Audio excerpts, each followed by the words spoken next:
Truth in This Art. I am your host, Rob Lee. And today I am privileged to be in conversation with an independent filmmaker who is a writer, producer, director of film, television, and digital content, who has written and produced for the likes of Nickelodeon, Comedy Central, Lionsgate, Disney, Funny or Die, and many others. Please welcome Brian Levin. Welcome to the podcast. Thank you for having me. Thank you for coming on and making the time. As I go into this sort of introduction, I do the thing. I want to get the story. I want to get that sort of introduction thing. And some people are like, I can do this for the whole podcast. And some people are like, can we get past this question? Can we pass? Can we go to the next thing? So if you will, could you share your story and tell us what inspired you to go into sort of the world of digital film and digital media? Yeah, so I guess I'll try and summarize it because it's been a long journey. I started off, I'm from Carroll County out in Westminster, about an hour outside of Baltimore. And, I started off really in the beginning. I was just a fan of TV and comedy and all sorts of stuff. But I hadn't really thought about it as a career. No one really did it out there. Anyone I knew really was in film and television. So as things progressed, I went to college and just decided at some point I started to gravitate towards like production and shooting stuff for like Towson's television station, university and things like that. And eventually I ended up going up to New York after school and launched one of the early like digital television shows, I guess is the easiest way to say it. And we released like 2 videos a week. This was like YouTube was just starting. No one even knew what YouTube was. Right.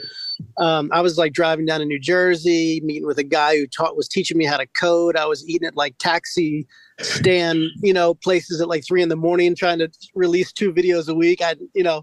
All while we were also creating these comedy videos. So it's kind of crazy, but, they caught on.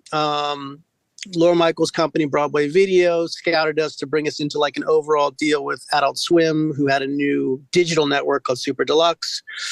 And that really was what plugged me into the industry. And then from there, we were kind of connected to people who were a part of the marketplace and ended up signing with an agency. And me and the other 2 writers moved out to Los Angeles. And then that opened up, really me becoming involved in the film and television space in the traditional sense, in the legacy sense.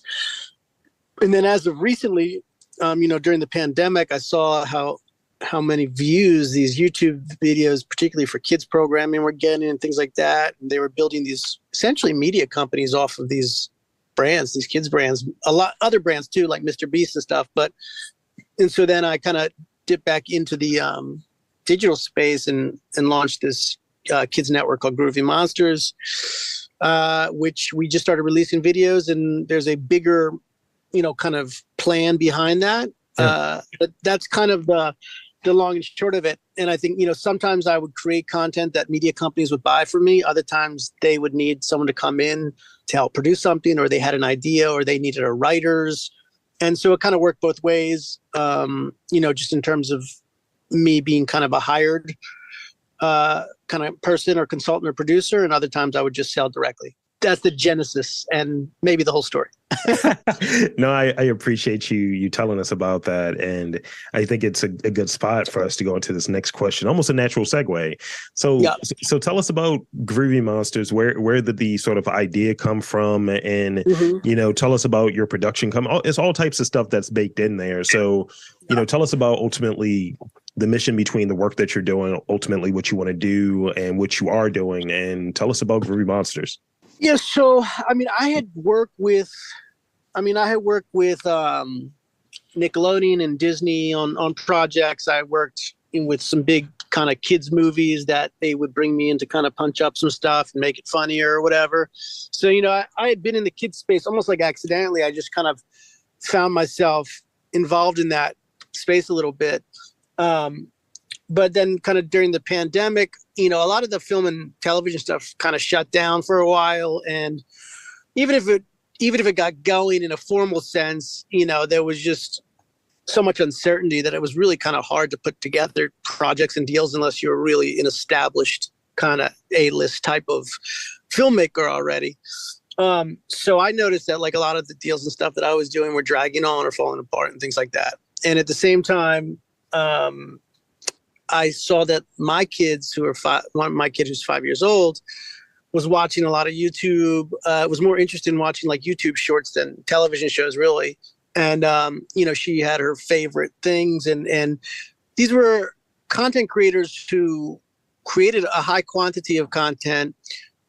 They weren't necessarily bringing the high level production value all the time that Hollywood level kind of creators do, but it really didn't seem to matter that much. I mean, they had global audiences. They had, their reach was bigger than cable channels, at times bigger than network channels, and they were building multi-million-dollar businesses online through their digital IP. I mean, there's things like Blippi and Cocomelon, which are some of the big ones that you might have heard of. Definitely if you have kids, you know them, but Mr. Beast and things like that. So I kind of just thought, well, if I could find a way into that space, that would be cool to bring like high production value, but at a low cost. Yeah. And then I ran into a guy who was a horror filmmaker. He had some horror films come out. And I was like, look, I don't know if you like kids space at all, but I think there's a real opportunity there. And he was like, actually, I've written 3 kids books and I love it. And it's actually my favorite genre. So then he just started making puppets. And I was like, all right, I guess if it's making puppets, I got to make a network. So that's what it was. And then, I was grinding for a while to raise some money, still am, because there's a kind of the grassroots element of it. But then at some point, if you want to make it a little bit more smoother and aggressive, grow more aggressively, you do need capital at some point. So that's what's all coming together right now. And it's looking like we're teeing up some good stuff for the next year. That's great. And, I've been following you on the LinkedIn and kind of checking out stuff. I was like, is this guy making puppets? Like, what are we doing here? Trying to have an understanding. So, well, it's a broader thing because it is like, it's content, but the content really is probably in the end just going to be a small part of the overall business, which would hopefully be, toys, puppets, podcasts, music, almost like a mini Nickelodeon is the easiest way I think about it. Love that. I love that. Yeah.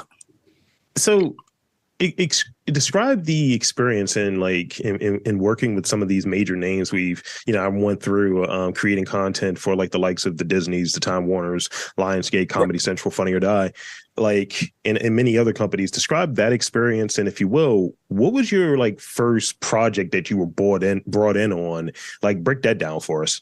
So you're kind of saying, what is it like when you really kind of get into business with these large global corporations? Absolutely. Well, I mean, no one's really going to tell you the truth about that. I know you're the truth in art, right? Isn't that the name of this podcast? The truth in this art. Yeah.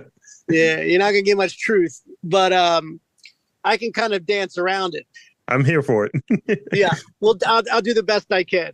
Everyone's got to get in the ring if you really want to know what it's like to get hit. So, but basically, you get into a situation where, as an artist, you're driving 100% hard to create your vision, because what motivates you as an artist is something different, right? It's really kind of a personal, spiritual, psychological, whatever. And, you have your passion and that's what you do. So what you do is, as you start to hit the corporate environment, and this is not a negative thing, but there are so many other concerns going on beyond the obvious of economic and financial. There's other things: emotional, psychological, self-interest, job security. What is the upside if someone does this versus the downside as an employee or as an employer? There's all sorts of things when you hit the marketplace that are very different than what motivates an artist to express themselves. Yeah. So you start to hit those things, and it's not just the entertainment industry. It's any industry. It's once you start dealing with money and power and risk, people's behaviors change. It's just that simple. And, so it's up to you, if you care to take it on, to try and observe and analyze what are the causes and effects, kind of what's the science of human behavior in this particular environment of a marketplace. I know that's a little bit a heavier thought, but that's kind of what's happening. No, I can see that. And that's one of the things where, being in this podcast space and being in it as long as I've been in it. And, people always ask me the questions, not about like, hey, what kind of stuff are you into? The first question I'm always asked, what are your analytics? How are you monetizing it? And right. I'm not doing it for that purpose. And because I think I've already done that. I'm a data analyst by day, so I definitely know analytics. And the whole monetization thing, it's like I'm in this space and I know that that's kind of a losing battle. And it's a lot of, you talked about, a second ago of, you're not going to know how it feels to be punched until you're in the ring. It's literally that, you can see that some of these really major names, they're kind of driving with that market, what the impression of that market is. Hey, do the Joe Rogan thing. You're not going to get that deal. That's not a deal that's going to happen, for your average person. And in addition, he already had a baked in audience for better or worse. You can't have a guy that's been on TV and on, a major thing for like better part of 20, 25 years that, you just go into it. So it's sort of this losing battle that Joe, independent podcaster, is suddenly going to make a lot of money. And if you do have something that people want and they do want to pay you for it, how do you play that game? How do you play the game without losing what your voice is and why you're doing it? Yeah. And that's always been, an issue for any artist is what do you do when kind of the commercial realities of what you're doing become part of the conversation? And everybody kind of makes their own choice. Yeah. And I always look at, for me, is the main driving thing is how much creative control am I giving up to really realize my vision? And I look at that capital and those opportunities to be able to stretch it, to, hey, I want to do this sort of programming, or I want to hire an assistant. I want to do X, Y, and Z. That's going to kind of help me bring this to the next level and free myself up. But if it's just like, that's where that conversation of like you're selling out or what have you, it's like, what does that look like? And we all do it to some degree. And there's this is a kind of a parallel thought, but there's an interesting line that Scorsese talked about when he said about like scripts. Yeah. And he kind of said in a movie script, at some point, there's kind of like an underlying essence to it. And at some point, if you have like kind of too many people in the room or if everybody's messing with it, at some point you kind of start to screw that up. And once you do that, you might as well kind of not even make the movie. Yeah. So in a sense, that's kind of the artist's battle is, there is this esoteric kind of spiritual center to whatever it is you're doing. And maybe the word that fuses it is integrity for the artist, right? That's kind of the simple word, but it is, I think, a little bit more abstract and intuitive. But ultimately, if you really are an artist and if you're doing it for those reasons, you're going to want to kind of hold the line with that spiritual center. And if you don't, then you have to accept that something is being lost. I agree. So I got a few more questions that are the real questions, and I got those rapid fire questions for you, as I always like to throw out there. It's a way to get to know the person. So I read that you were in LA for more than a decade working in film and media, and then you came back to Baltimore a few years ago to this region a few years ago. What ultimately brought you back? And I got some bullet points related to that, but I at least want to start out there. Yeah, I think that at some point, when I was in LA after a decade or so, I realized that I had a pretty like deep network of people that I knew. It's not really it's not a big town in the end. If you're really doing this stuff professionally, you get to know a lot of people, or you're kind of maybe one or two people removed from everybody.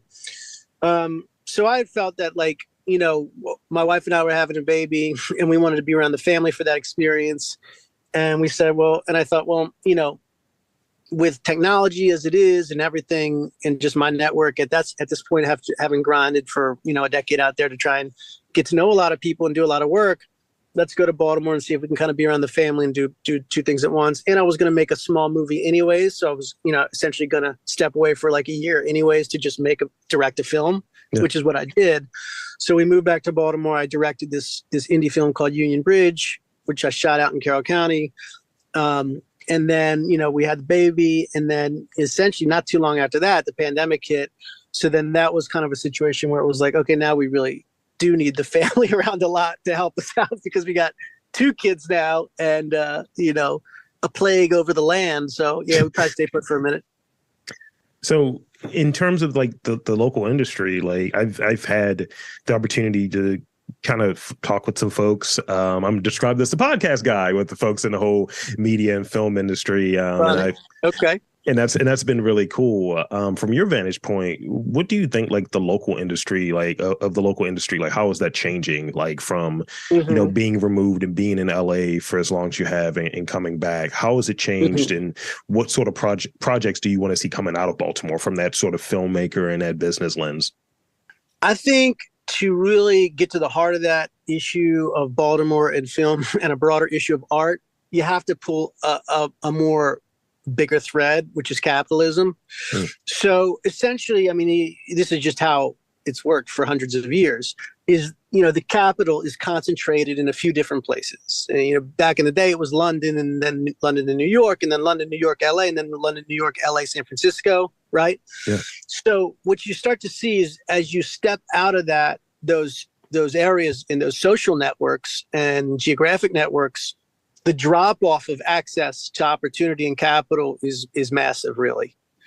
And what the interesting thing is, but the drop off of artists is not, or talent. So you have world-class artists in Baltimore, you have world-class artists in St. Louis, or wherever you are, you're going to have people who really are the best or up there and can compete with the best. The difference is that they're not regularly circulating in the supply and demand of the industry. Yeah. And so to me, I guess it probably just always feels kind of odd for every generation to kind of come upon that realization of like, why is there so much talent that's not getting opportunities? And why are a lot of people who get opportunities kind of not always, but sometimes not really the best? And the whole thing really comes down to money, which is the money is the demand, the artist is the supply. If you do not connect the supply to the demand, nothing's happening. Right. So it's economics, and it's an annoying reality and a thread to pull. But the truth is that if Baltimore artists and people from the Mid-Atlantic in any area outside of the major industry centers, if they want more exposure and more traction, I think they really do need to engage more and more with those centers of commerce, because that's how you're going to get the relationships and the pathways into more money and more marketing.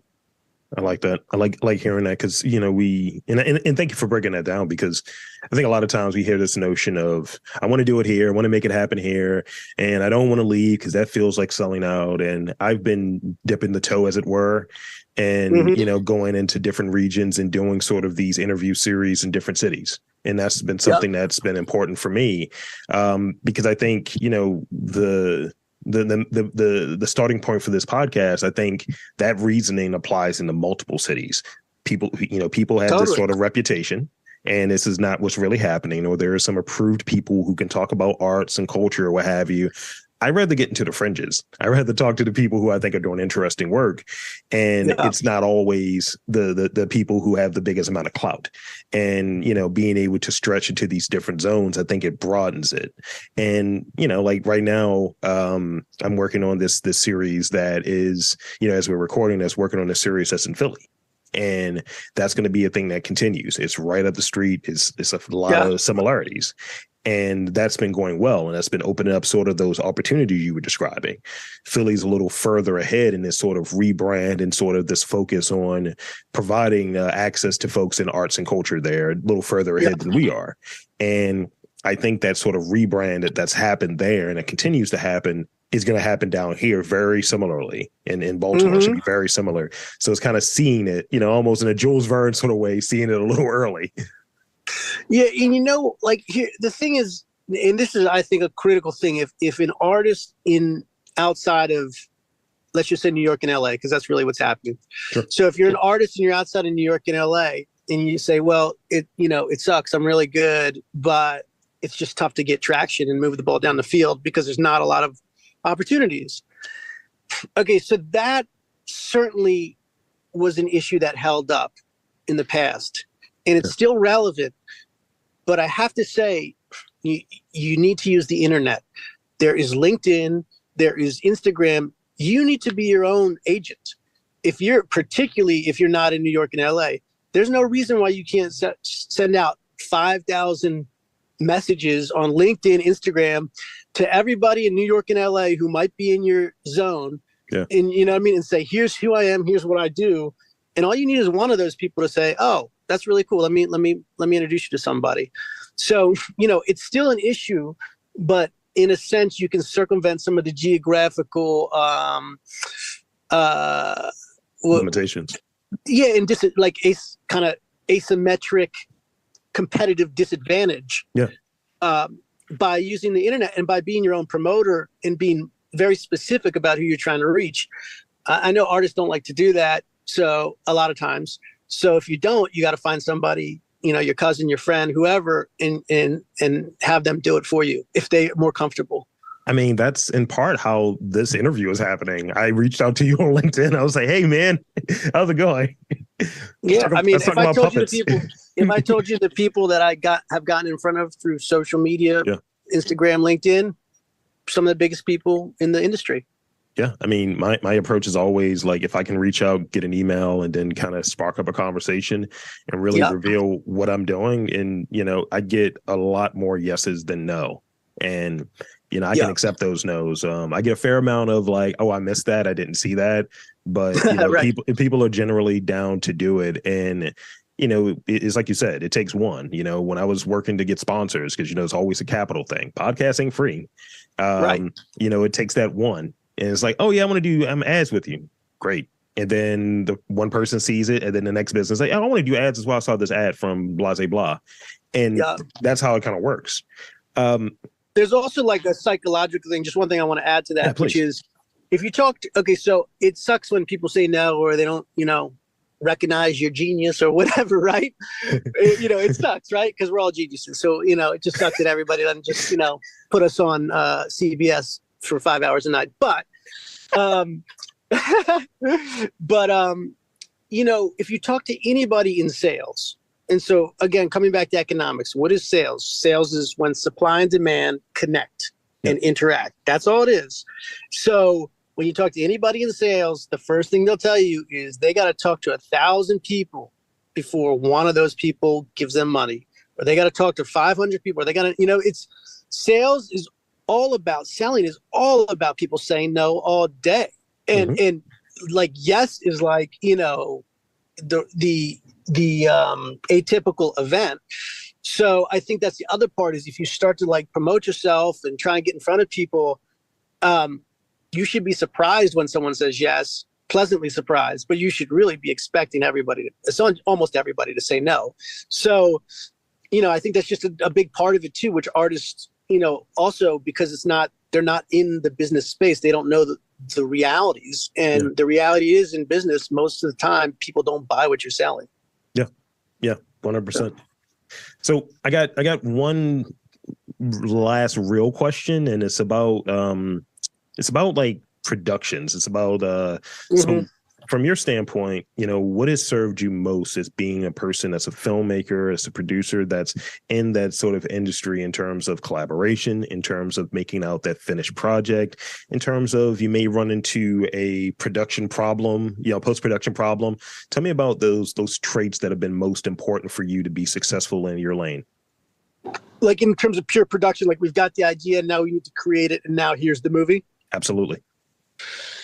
Right. So, I mean, really what it is, again, you can kind of just step back into this more economic mindset, which is you're manufacturing something, right?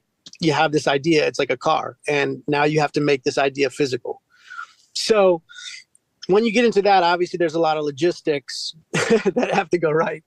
And usually like everything, or, there's always something going sideways. Yeah. So I think with production, I think there's maybe a few things, and I'm just kind of going off the top of my head here. But number one, you have to stay cool. If you're the person doing it and you're the one in charge of putting it together, you cannot let your emotions derail you from your mission, and they're going to get tested. And they're going to get tested by events, by time, by money, by weather, by stress, by incompetence. And they're usually incompetence, but also like they're just going to get tested by personalities. They're going to get tested by that toxic person who shows up and poisons 5 other people. And now all of a sudden you got to deal with like a half dozen people who, in their mind, everything that's going on, they're going to be in their own quiet way, not constructive. So and that's why, a lot of CEOs they say a lot sometimes that the toughest part is just managing people, because people are pretty wild, people are pretty, at times, you don't know what's under the surface, and you particularly don't know what's under the surface when the stress gets high. So your job is really to just, I think in the fundamental way, you have to just be the coolest person on set or whatever it is. Yeah. So that's one big thing. And then another thing is, you're probably going to get close to running out of money, or, especially, if you're not backed by Disney or something, or you can't call up Netflix to wire you a few million, you're probably going to be at some point in a situation that gets a little dicey. Yeah. So I think just make sure that you try and be airtight with the budgets before you go in the preparation. And even if you're airtight, give yourself breathing room, because you're going to be wrong. And so, you don't want to have to deal with logistics on top of having to chase down a cousin for $10,000 so that you can actually function, right? Or something like that, right? You don't have to be knocking on your family's doors in the middle of a production. So, which, may or may not have happened to me once or twice. So, I think that you have to, so those are like a couple of things I think is like a temperament thing. It's a being kind of risk reduction with financing and time as much as possible. Yeah. And I mean, then a lot of the other stuff is details. If you can set up the time and money and keep your composure, you can probably get most things done. I can almost see it now. Just going to Netflix, like, man, I'm not quite liquid. Can I get a cool like $500,000, please? That would be great. Oh, dude, there was someone, I forget the exact details of the story, but someone was telling me it was a huge company, and there was some issue, and someone had an issue with something, so they had to reshoot it. But it was like, they just needed like $1 million.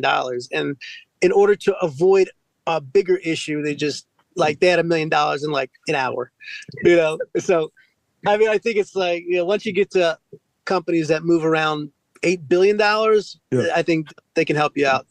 Yeah, I was I do a movie review series, and I have one that's coming up as we're recording this.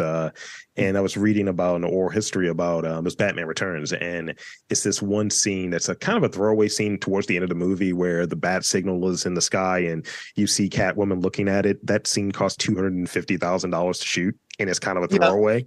And it's like, yeah, we needed to go in and put that in there. Like, we literally put it in 2 weeks before the movie came out. I was like, hold up, guys. Yeah. And in 1992 dollars, that's actually a substantial piece of money. Yeah, it's probably close to $1 million. Yep. All right. So here's the rapid fire questions. They're real quick questions. Brevity is key here, as you know. Okay. What is your favorite movie that is set in Baltimore? Oh, man. So I trimmed it down considerably for you. Yeah, I know. Well, the funny thing is I probably have like a favorite movie in Baltimore. I mean, gosh, that's tough. Of course, I have to go right to like the two of the big dogs, which is Waters and Levinson, and they're also like it's kind of like, I don't know. It's tough because part of it is diner, it's hard to shake that. It's just a weirdly perfect movie. But then again, like, some of John's stuff is just so perfectly punk. Yeah. It's just, John's his own universe. So maybe I would say Polyester is my favorite movie shot in Baltimore. That's one of John's. It's a great one. Okay. Yeah. What is an objectively terrible movie that you love? Like, this is a bad movie, and it's not taking any shots. It's like, look, you love the movie, but right. Like, there are some issues here. Man, that's a good question. I saw, what was it? I remember going to the theater and seeing like Sahara or something with Matthew McConaughey. Oh, man. Yeah. And with my cousin. And so my one cousin always sees like just super popcorn movies. And, he's the one who, whatever it is, he'll take me to like, whatever that movie is. Yeah. And I remember going in and I was like, And you know what? I kind of like Sahara. I'm here for the ride. I'm here for McConaughey. I'm always here for McConaughey. You know, he's a great dude. I love. Maybe it's just because Matthew McConaughey's in it. Yeah, I think that's what it is. Yeah, he's so charming. He can sell anything. I love it. So I got two more for you. What is something that without fail is going to make you laugh? Ren and Stimpy. Okay, it's nice. That's a great, that show. Whenever Ren does pretty much anything, I laugh. This is the last one I got for you. What is your favorite word in another language other than your primary language? Ooh, that's tough. I'm not kind of smart enough to understand other languages. I learned that at some point. You know, I realized my limitations in math and foreign language kind of boxed me into being a filmmaker. So let me think. Where are those subtitles? Yeah, exactly. So a word from another language that I like. Yeah. I always go for the dirty words, by the way. Yeah, I feel like my knowledge is actually pretty limited now that I think about it. I'm pretty provincial. Let me think. Lechuga for lettuce. That's a good one. That's the only thing I can remember from Spanish class from like 8 years of Spanish is lettuce. Lechuga. Lechuga. Yeah, I was a pretty bad Spanish student. I was decent, and then when I worked for a Spanish-speaking call center, I got to use all of the inappropriate words. So yeah, good times. Oh, yeah. Yeah, that's great. So with that, I want to thank you for coming onto the podcast and chopping it up with me. You're off the hot seat. And I want to invite and encourage you to tell the fine folks where they can check you out, all things Brian, all things Groovy Monsters. The floor is yours. Yeah, I mean, well, groovymonsters.com kind of has a central location for what we're doing. It's on YouTube, TikTok, Instagram. It's on everything, really. And then I'm on LinkedIn also. And I would also like just put out there that like definitely reach out to me if you're an artist from the area and you're just trying to kind of figure out how to navigate the marketplace a little bit. I mean, I've talked to a lot of artists from the area to help them just figure out, you know, how to move the ball down the field. You know, because again, this is kind of my central point, which is like, I mean, one thing I do know is talent, and Baltimore has a ton of talent. Really, actually, some of the best artists I've seen really are kind of coming out of that region. So really, it's just a matter of, you know, how do you navigate? And I'm happy to chat about that if anyone needs help. And there you have it, folks. I'm Rob Lee, and again for Brian Levin, saying that there's art, culture, filmmakers in and around your neck of the woods. You just got to look for them.